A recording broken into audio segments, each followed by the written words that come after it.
নতুন ভোটারদের গণতান্ত্রিক প্রক্রিয়ায় আরও বেশি করে যুক্ত করতে এবং তাদের মধ্যে ভোটদানের প্রতি আগ্রহ বাড়াতে বৃহস্পতিবার শ্রীভূমিতে জেলা প্রশাসনের উদ্যোগে আয়োজন করা হয় বিশেষ সুইপ কার্যক্রম।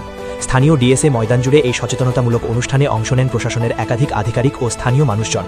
অনুষ্ঠানের মূল লক্ষ্য ছিল নতুন ভোটারদের ভোটাধিকার সম্পর্কে সচেতন করা এবং তাদের সক্রিয় অংশগ্রহণ নিশ্চিত করা।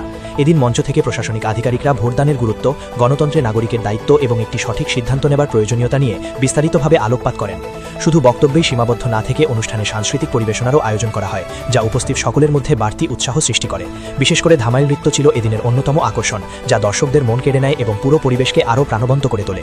সব মিলিয়ে এই সুইপ কার্যক্রম নতুন ভোটারদের মধ্যে ইতিবাচক বার্তা পৌঁছে দিতে এবং গণতান্ত্রিক প্রক্রিয়ায় তাদের অংশগ্রহণ বাড়াতে গুরুত্বপূর্ণ ভূমিকা পালন করবে বলে মনে করছে জেলা। শ্রীভূমি থেকে শুভঙ্কর মালাকারের রিপোর্ট, ঈশান বাংলা নিউজ, শিলচর।